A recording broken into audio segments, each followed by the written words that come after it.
Hi friends, welcome to Raja Rani channel. இன்றைக்கி கதையில் என்ன பார்க்க போகிறோன்னா, ஒரு ஏழை மனிதனோட நல்லொழுக்கத்தை தான் கதையாக பார்க்க போகிறோம். வீடியோக்கு போகிறதுக்கு முன்னாடி சேனலை ஒரு சப்ஸ்கிரைப் பண்ணிக்கோங்க, வீடியோக்கு ஒரு லைக் பண்ணி சப்போர்ட் பண்ணுங்கள். நம்ம செய்கிற நல்லது நமக்கு எப்பயுமே நல்லது தான், நமக்கு நன்மை தரும் அப்படின்ற மாதிரி தான் இந்த கதையோட கான்செப்ட்டு. இப்போ வாங்க நம்ம கதைக்கு போகலாம். ஒரு ஊரில் ராமுங்கிற ஒரு ஏழை மனிதர் சின்ன நிலம், குட்டியான வீடு, அழகாக வாழ்ந்துட்டு வந்துட்டு இருக்கிறாரு.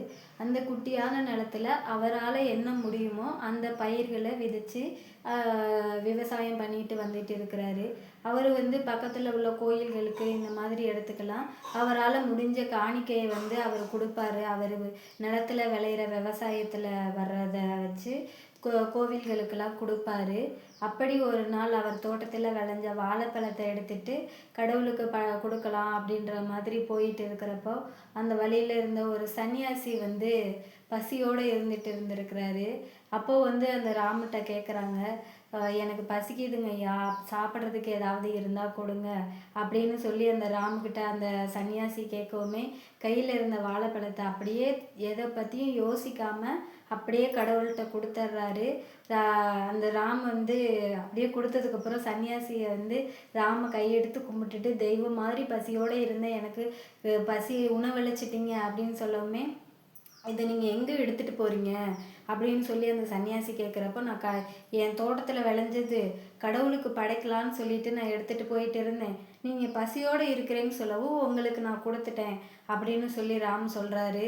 கடவுளுக்கு படைக்கிறதையா தெய்வமே எனக்கு கொடுத்தீங்க அப்படின்ற மாதிரி அந்த சன்னியாசி பார்த்துட்டு அது பசியோடு நல்லா சாப்பிட்றாரு.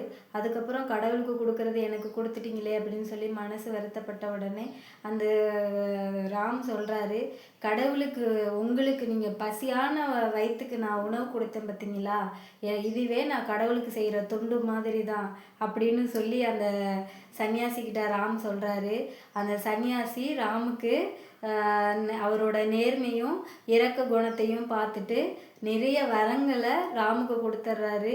ராம் அந்த வரங்கள் எல்லாம் வச்சு கூடிய சீக்கிரத்திலேயே மிகப்பெரிய பணக்காரராக மாறிட்டார். மிகப்பெரிய பணக்காரராக மாறினாலும் அவரோட இறக்க குணமும் மற்றவங்களுக்கு உதவுற அந்த குணமும் அவர்கிட்ட இருந்து மாறவே இல்லை. அவர் அப்பயுமே அவரால் முடிஞ்ச ஒரு நல்ல விஷயங்களை அவர் மற்றவங்களுக்கு பண்ணிக்கிட்டே தான் இருக்கிறாரு. அவரும் பணக்காரர் ஆயிட்டாரு, சந்தோஷமாக இருக்கிறாரு. இவ்வளோதான் இந்த கதை. நம்ம ஒருத்தவங்களுக்கு என்ன கொடுக்குறோங்கிறது முக்கியம் கிடையாது.